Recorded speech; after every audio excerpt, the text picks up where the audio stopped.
নমস্কাৰ ছাত্ৰ ছাত্ৰীসকল, আজি আমি দুটা চলকত ৰৈখিক সমীকৰণৰ জোৰ অধ্যায় নম্বৰ 3 এইটো আজি চাম। এইটো চোৱাৰ লগতে আমি অনুশীলনী 3.1টো কৰিম। আজি সম্পূৰ্ণভাৱে 3.1টো কৰিম, একেবাৰে সহজ অংকবিলাক আৰু সহজকৈ বুজাম, তোমালোকে চাই যাবা। ইতিমধ্যে দুটা চেপ্টাৰ গৈছে মেথছৰ ক্লাছ 10ৰ, সেই দুটা তোমালোকে যদি চোৱা নাই মই প্লেলিষ্টত দি দিছোঁ, চেনেলটোত গৈ প্লেলিষ্টত ক্লিক কৰি ভিডিঅ' দুটা তোমালোকে চাই ল'বা, দুটা চেপ্টাৰৰ ভিডিঅ'কেইটা চাই ল'বা। তো বেছি সময় নষ্ট নকৰি আজি এইটো আৰম্ভ কৰোঁ। দুটা চলকত ৰৈখিক সমীকৰণৰ জোৰ, অৰ্থাৎ এইটো দুটা চলকত ৰৈখিক সমীকৰণৰ জোৰ, এইটো কৰিম। এতিয়া অনুশীলনী 3.1 এইটো ইয়াতে আফটাৰ আছে, এইটো আফটাৰ নাথাকে, কেতিয়াবা কিবা বেলেগো হয়, সেইটো তোমালোকে বেলেগ কৰি দিবা। ইয়াতে আফটাৰ আছে যিহেতু মই আফটাৰ বুলি এইটো কৈ যাম। এই প্ৰশ্নটো এবাৰ পঢ়ি দিছোঁ। আফটাৰে জীয়েকক ক'লে 7 বছৰ আগতে মোৰ বয়স তোমাৰ তেতিয়াৰ বয়সৰ 7 গুণ। অৰ্থাৎ হয়তো আফটাৰ দেউতাক হ'ব, জীয়েকৰ লগত কথা পাতিছে, জীয়েকক কৈছে 7 বছৰ আগত আফটাৰৰ বয়স জীয়েকৰ তেতিয়াৰ বয়সৰ 7 গুণ আছিল। আকৌ আজিৰ পৰা 3 বছৰ পিছত তুমি যিমান ডাঙৰ হ'বা, জীয়েকক কৈছে মই তাৰ 3 গুণ হ'ম। বুজি পাইছা? জীয়েকৰ লগত কথা পাতিছে, জীয়েকক কৈছে যে 3 বছৰ পিছত তুমি যিমান ডাঙৰ হ'বা মই তাৰ 3 গুণ হ'ম। অৰ্থাৎ জীয়েকৰ বয়সৰ 3 গুণ হ'ব আফটাৰ 3 বছৰ পিছত। এই পৰিস্থিতিটোক বীজগণিতীয়ভাৱে আৰু জ্যামিতিকভাৱে প্ৰদৰ্শন কৰা। অৰ্থাৎ বীজগণিতীয়ভাৱে আমি মান উলিয়াব লাগিব আৰু জ্যামিতিকভাৱে অৰ্থাৎ লৈখিকভাৱে আমি প্ৰদৰ্শন কৰিব লাগিব লেখ কাগজত। গতিকে তোমালোকে ভালকৈ চাই যোৱা ন।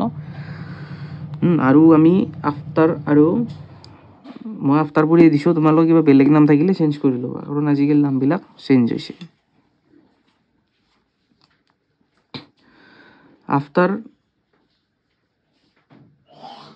আফটাৰৰ আৰু জীয়েকৰ বৰ্তমান বয়স আমি XY বুলি ধৰি ল'ম। বুজি পাইছা? তেতিয়া অংকটো আমি কৰিব পাৰিম। আমি ধৰি লৈছোঁ যে আফটাৰৰ বৰ্তমান বয়স X বছৰ, জীয়েকৰ বৰ্তমান বয়স Y বছৰ। এতিয়া চোৱা, আমাক কৈছে কি যে 7 বছৰ আগত, চোৱা 7 বছৰ আগতে মোৰ বয়স তোমাৰ তেতিয়াৰ বয়সৰ 7 গুণ। অৰ্থাৎ কোনে কৈছে? আফটাৰে কৈছে জীয়েকক, হয়নে নহয়? 7 বছৰ আগতে মোৰ বয়স তোমাৰ তেতিয়াৰ বয়সৰ 7 গুণ। অৰ্থাৎ আমি কি কৰিম? আফটাৰৰ 7 বছৰ আগত কিমান বয়স হ'ব সেইটো লিখিম, জীয়েকৰ 7 বছৰ আগত কিমান বয়স হ'ব সেইটো লিখিম, কাৰণ আফটাৰৰ বৰ্তমান বয়স X বছৰ, জীয়েকৰ বৰ্তমান বয়স Y বছৰ। X - 7 যদি কৰোঁ তেতিয়াহ'লে আমি কি কৰিব পাৰিম? 7 বছৰ আগতে বয়সটো উলিয়াব পাৰিম, হয়নে নহয়? কৰিলে গম পাবা। চোৱা, 7 বছৰ আগত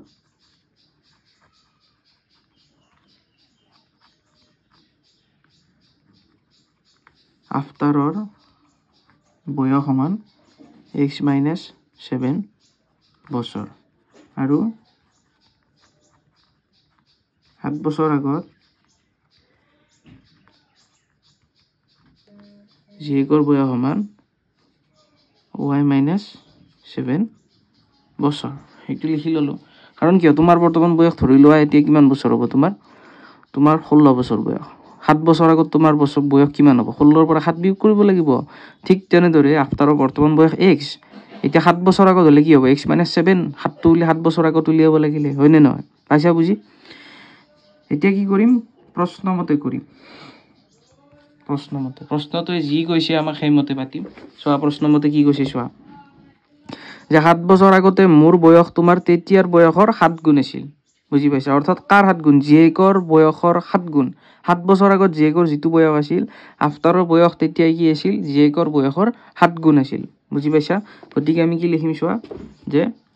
আফটাৰৰ 7 বছৰ আগত আফটাৰৰ বয়সটো প্ৰথমতে লিখিম X - 7,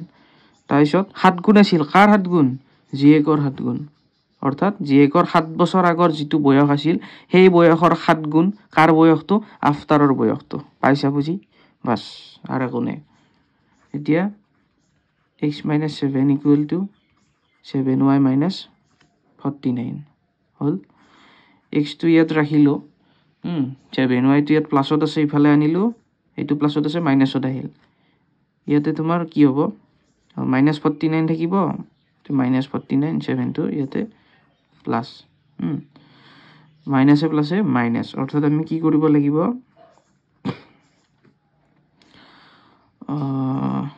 49 ৰ পৰা 7 টো মাইনাস কৰিব লাগিব 49 ৰ পৰা 7 মাইনাস কৰিলে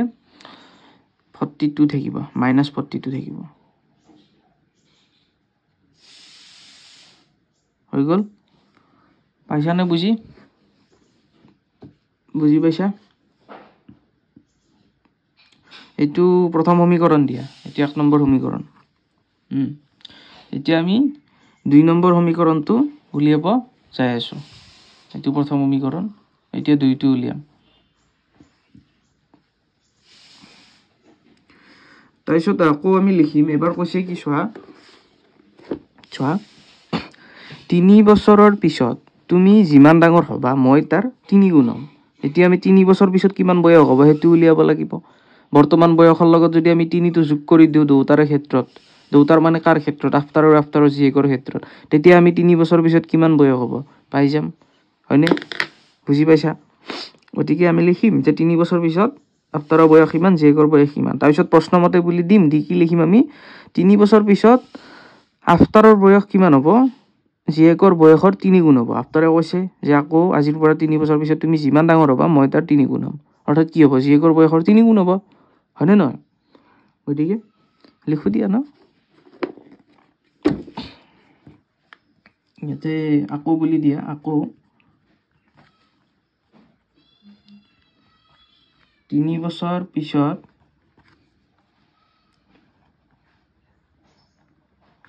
আফটাৰৰ বয়স তোমালোকে আফটাৰ নাথাকিব পাৰে কিছুমান কিতাপত বেলেগো থাকিব পাৰে তোমালোকৰ কোনো সমস্যা নাই অংকটো একে থাকিব 3 বছৰ পিছত আফটাৰৰ বয়স কি হ'ব x + 3 বছৰ আৰু 3 বছৰ পিছত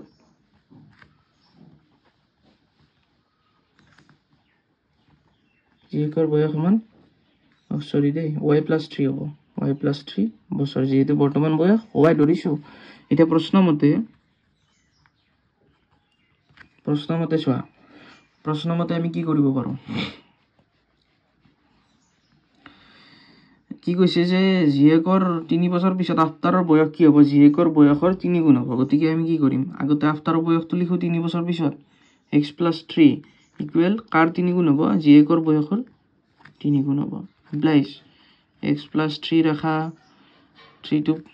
ইনটু হৈছে 3y + 3 * 3 9 হল এটা কি কৰিবা x প্লাস আছে ইফালে না মাইনাস হ'ব 9 প্লাস আছে ইফালে না মাইনাস হ'ব কি হ'ব x - 3y = 9 ৰ পৰা 3 গলে 6 হৈ গল এটো 2 নম্বৰ সমীকৰণ তোমালোকে দি দিয়া এতিয়া কি কৰিব লাগিব এতিয়া আমি বীজগণিতীয়ভাৱে এই দুটা প্ৰকাশ কৰিলো এতিয়া লৈহিকভাৱে প্ৰকাশ কৰিম লৈহিকভাৱে প্ৰকাশ কৰিলে আমি লেখ আঁকিব লাগিব লৈহিক মানে কি জ্যামিতিকভাৱে এতিয়া ইয়াতে মই লিখি দিছো অলপমান ইয়াতে দিছো দিয়া জায়গা আছে যেহেতু যে বীজগণিতীয়ভাৱে প্ৰকাশ কৰিলে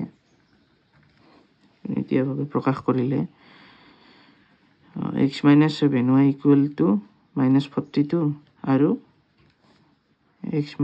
3y = 6 পোৱা যায় পোৱাটো তোমালোকে দেখা নাই ন ইয়াতে লিখি দিছো পোৱা যায় এতিয়া আমি জ্যামিতিকভাৱে প্ৰকাশ কৰিম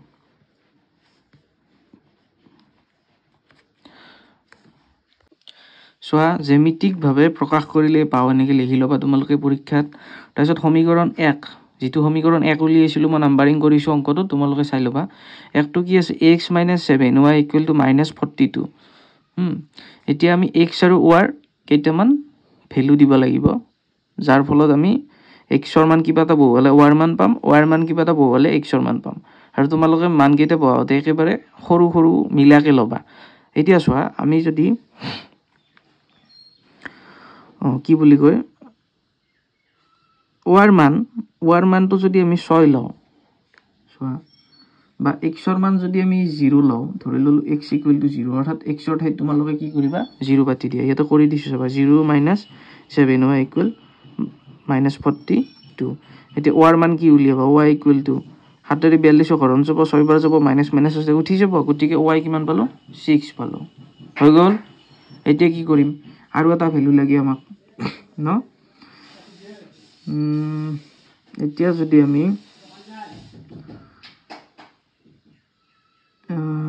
x to ধরো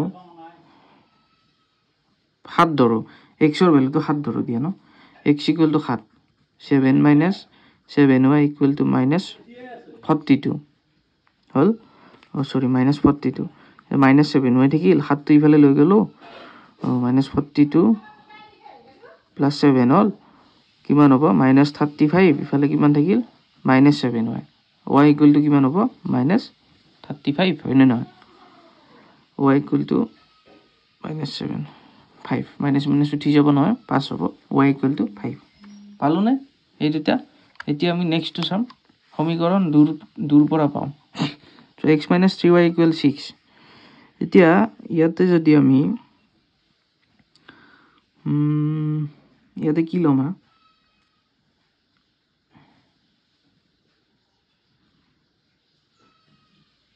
x এর ভ্যালুটো যদি আমি 9 ধরো x এর ভ্যালু 9 - 3y = 6 -3y ইয়াত থাকিল 9 টো ইফালে লৈ গলো 6 - 9 হল অর্থাৎ -3y 6 - 9 -3 থাকিব y = কি হ'ব 1 হ'ব অর্থাৎ y টো 1 বাই গলো মাইনাস মাইনাস ক্যান্সেল যাব তোমালোকে বস্তুবিলাক এনেকে মিলাব লাগিব হয়নে নহয় এতিয়া আৰু এটা কিবা ধৰিব লাগিব এতিয়া আমি যদি ওয়াৰ মান কি লওঁ x to 12 ধৰো দিয়া ন x to 12 ধৰি দিছো এতে সবা কি হ'ব 12 যদি ধৰো 12 - 3y = 6 -3y 6 প্লাস আছে মাইনাস ওদাইব -3y = -6 y = কি হ'ব 2 হ'ব মাইনাস মাইনাস উঠি যাব y = 2 হৈ গল এইখিনি তোমালোকে নিলিখিবা এইখিনি মই কৰি চাবৰ কাৰণে দিছো তোমালোকেও এক্সামত বহিৰ কাখত এনেকে কৰি চাবা ধুনীয়াকৈ বা ইয়াত কৰিলে এনেকে কৰিব লাগে x = 0 হলে এনেকে দিয়ে বিলাক কৰি চাব লাগিব তোমালোকে যদি ইয়াত পৰীক্ষাৰ বহিত কৰিব খুজিছা ভালদৰে যদি নকৰা এনেকে সাইডত কৰিবা এনেকে কিন্তু মাজত নকৰিবা হৈ গল তে এই পইণ্ট কেইটা পালো এতিয়া আমি x আৰু y অক্ষ আমি কি কৰিম গ্ৰাফ একডাল অঙ্কন কৰিম গ্ৰাফ অঙ্কন কৰি গ্ৰাফত আমি এই পইণ্ট কেইটা পাতিম আৰু এইডাল লেখ আমি a b বুলি ধৰিম অৰ্থাৎ এটো a বিন্দুৰ স্থানাংক এটো b বিন্দুৰ স্থানাংক আমি তেনেকৈ ধৰিব পাৰো আলটিমেটলি কি এটো x বিন্দুৰ স্থানাংক কি এটো 0 7 y বিন্দুৰ স্থানাংক 6 5 এটো আমি p q বুলি ধৰিছো কাৰণ আমি লেখডাল a b আৰু p q বুলি নাম দিব পাৰিম এতিয়া লেখটো আমি আঁকিব লাগিব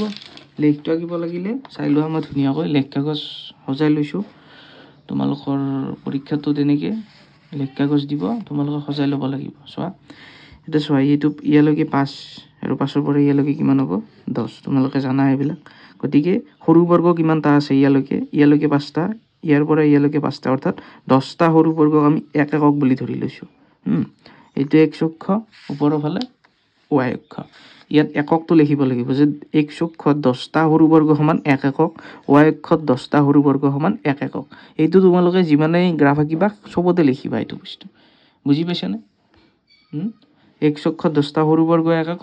y অক্ষত 10টা সৰু বৰ্গ 1 একক এইটো তোমালোকে গোটেই যিমান গ্ৰাফ আঁকিবা সবতে এইটো লিখিব লাগিব আৰু এক্সামত তো গ্ৰাফ দিব তোমালোকে ধুনীয়াকৈ এনেকে মিলাই লবা গ্ৰাফটো বুজি পাইছানে কেতিয়াবা তোমাৰ 5টা সৰু বৰ্গটো এক একক ধৰিব লগা হ'ব পাৰে সেইটো তোমালোকে নিজে অনুমান কৰিব পাৰিবা এইটোত কোনো সমস্যা নাই আমি x অক্ষত 10টা সৰু বৰ্গ y অক্ষত 10টা সৰু বৰ্গ এক একক পাইছা বুজি নেক্সট ভিডিওত কিন্তু মই মানে নেক্সট অংক কিতাত মই একক এককৰ কথা ইমান বিস্তাৰভাৱে কৈ নাথাকো এইটো তোমালোকক মই ধুনীয়াকৈ বস্তুখিনি বুজাই দিছো বুজি পাইছা এতিয়া চোৱা এতিয়া আমাৰ প্ৰথম পইণ্ট কি আছে x অক্ষত 0 y অক্ষত 6 x অক্ষত 0 হলে কি হ'ব এইটো 0 হ'ব y অক্ষত 6 হলে কি হ'ব এইটো 6 হ'ব হয়নে নহয় তাত আমাৰ পইণ্ট কোনটো হ'ব এইটো পইণ্ট হ'ব x অক্ষত 6 আৰু তাৰ পিছত কি আছে x অক্ষত 7 আৰু y অক্ষত 5 x অক্ষত 7 এইটো y অক্ষত 5 y অক্ষত 5 হলে 7 ৰ পৰা এনেকে যাব লাগিব 5 এই এটা পইণ্ট এতিয়া আমি কি কৰিম এডাল সংযোগ কৰি দিম এডাল এনেকে আমি কি কৰি দিম সংযোগ কৰি দিম এই পইণ্টটোতে এই বিন্দুটোতে আমি সংযোগ কৰি দিম হৈ গ'ল হলনে নহয় এইটো কি আছিল 0,6 তোমালোকে এনেকে লিখি দিবা এইটো কি আছিল এইটো 7,5 স্থানাংক আৰু এডাল আমি এবি ৰেখা বুলি ধৰিছো এডাল এবি ৰেখা হৈ গ'ল আৰু এডাল কি আছিল আমাৰ পি কিউ যেডাল x সমান 9 y সমান 1 x সমান 9 অৰ্থাৎ এইটো y সমান 1 এইটো বিন্দু আৰু এটা কি আছিল x সমান 12 y সমান 2 x সমান 12 হলে এইটো আৰু y সমান 2 হলে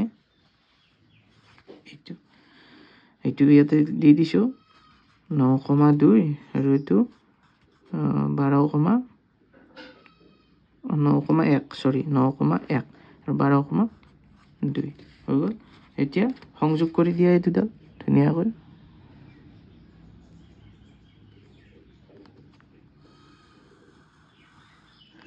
সংযোগ কৰি দিয়া এইডাল ইফালে বঢ়াই দিয়া নাই দিব পাৰা নিদিলেও কথা নাই অলপ গ্ৰাফডাল কটা যায় বাবে মই দিয়া নাই দিলেও কথা নাই এডাল তুমি পি কিউ ৰেখা নাম দিয়া এই ৰেখাডাল পি কিউ ৰেখা গতিকে তোমালোকে গ্ৰাফত এনেকে ধুনীয়াকৈ বিন্দুকেইটা বহুৱাই দিবা পাইছা নাই বুজি আৰু এইটো আমি কি কৰিলো লৈখিকভাৱে দুটা চলকযুক্ত ৰৈখিক সমীকৰণৰ জোৰটো প্ৰকাশ কৰিলো আগৰটোত আমি বীজগণিতীয়ভাৱে কৰিছিলো এইটোত লৈখিকভাৱে কৰিলো পাইছা বুজি ক্লিয়াৰ আছে একদম শ্লো গৈছো প্ৰথমতে পিছত আৰু এইবিলাক শ্লো নাযাও গ্ৰাফ মই আঁকি থৈ দিম জাষ্ট তোমালোকক বুজাই দিম এনেকৈ আঁকি নেদেখো পাইছা বুজি ঠিক আছে নেক্সট 2 নম্বৰটোলৈ যাওঁ আমি দুইটো চোৱা এটা ক্ৰিকেট দলৰ প্ৰশিক্ষকে 3খন বেট আৰু 6টা বল কিনে 3,900 টকাত পিছত তেওঁ 1,300 টকাত একে ধৰণৰ এখন বেট আৰু 3টা বল কিনে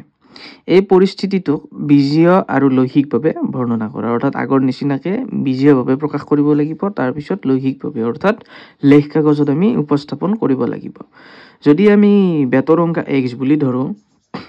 আৰু বলৰ সংখ্যা y বুলি ধৰো তেতিয়া আমি এই এটা সমীকৰণ বনাব পাৰিম আৰু 1,300 টকা ধৰি পেলাই অন্য এটা সমীকৰণ বনাব পাৰিম গতিকে আমি অংকটো কৰিম এতিয়া লিখাখিনি তোমালোকে চাই ল'বা লিখা এইটো সহজে বাৰু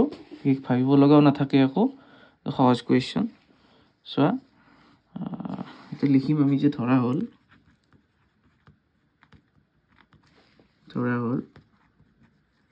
বেটৰ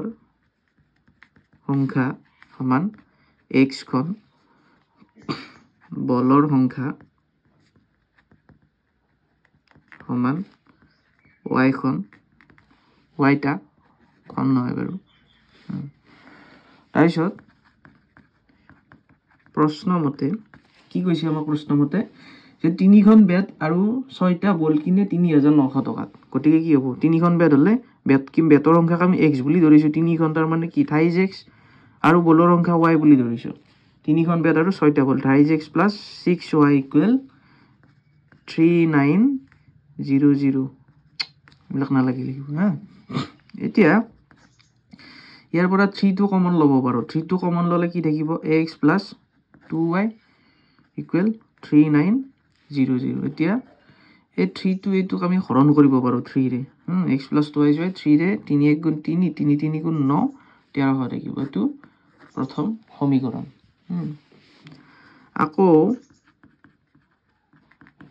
আকৌ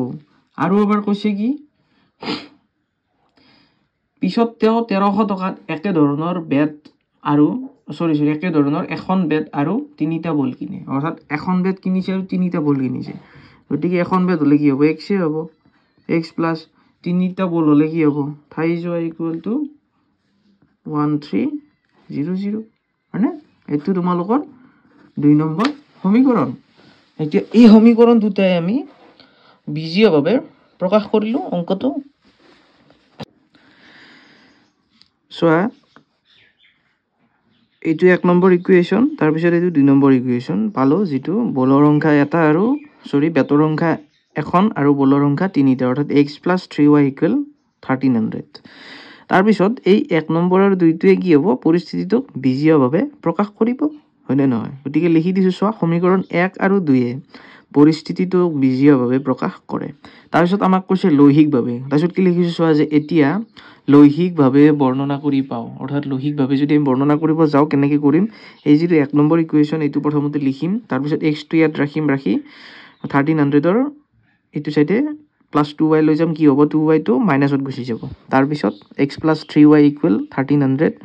তাৰপিছত এক্সটো ৰাখিম 3y টো ইফালে লৈ যাম -3y হ'ব এতিয়া y ৰ কিছুমান মানৰ বাবে আমি x ৰ মান পাম হয়নে আমি y ৰ মানটো 300 ৰাখি দিওঁ দিয়া এবাৰ 300 300 × 2 কি হ'ব 600 1300 ৰ পৰা 600 গ'লে কিমান হ'ব 700 হ'ব 700 লিখি দিয়া পালোনে এইটো তোমালোকে a বিন্দু বুলি ধৰিব পাৰা এইটো a বিন্দুৰ স্থানাংক 700 আৰু 300 অৰ্থাৎ x অক্ষত 700 y অক্ষত 300 হ'ল এতিয়া এইটো কি ধৰিবা এইটো এবাৰ 400 ধৰো y টো 400 ধৰি দিওঁ 400 ধৰিলে 4 2 গুণ 8 আৰু 0 দুটা অৰ্থাৎ 800 1300 পৰা 800 গ'লে কিমান থাকিব 500 থাকিব এইটো b বিন্দু ধৰা এতিয়া ইয়াত কি ৰাখিবা y ৰ মানটো এইটো সেম হৈছে এবাৰ 3 আছে ইয়াতে এবাৰ 200 ধৰা y 3 × 2 600 ওপৰত থাকিব 700 এইটো p বিন্দু ধৰা হা এবাৰ ইয়াতে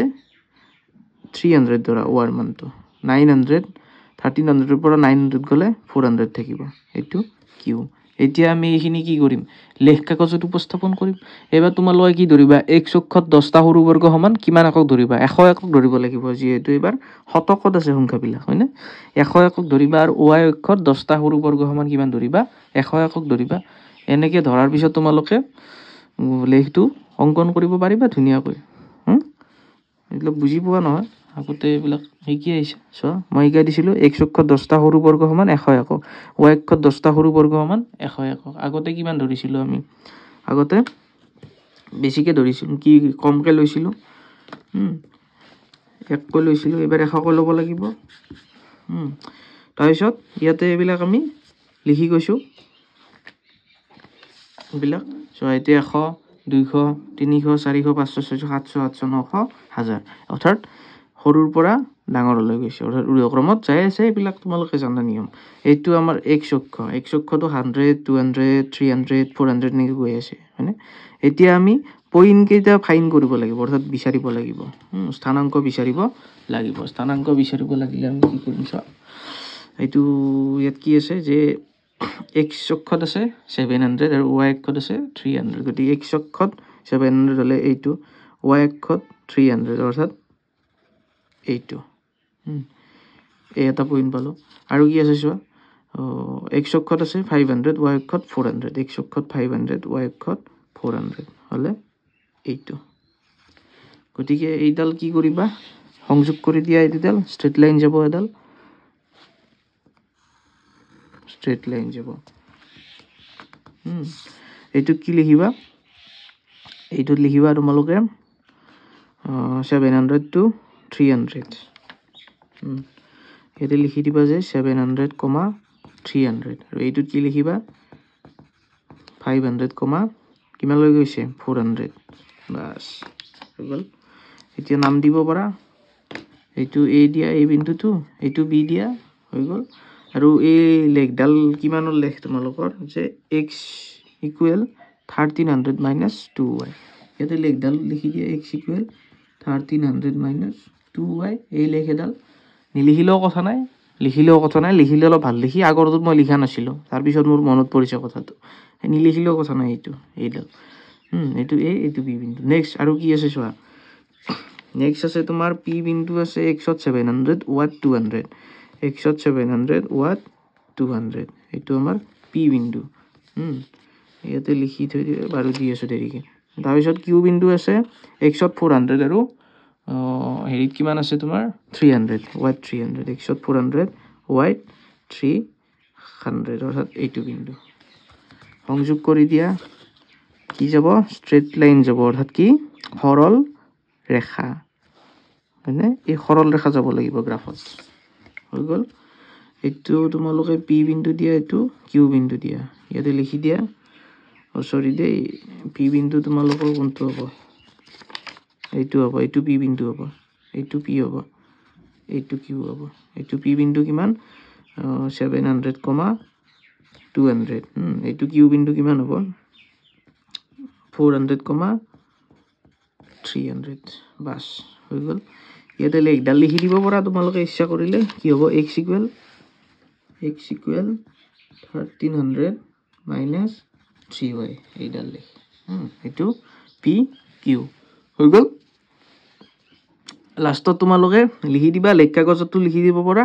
বা এই পাঠটোতো লিখি দিব পৰা যে পি কিউ আৰু এ বি এ ইয়াতে লিখি দিছো বাৰু লিখি দিয়া এনেকৈ দিবা যে পি কিউ এ x equal ইমানক আৰু পি কিউ নহয় এইটো এ বি হ'ব এ বি আৰু পি কিউ এ x equal 1300 minus 3y লৈহিকভাৱে উপস্থাপন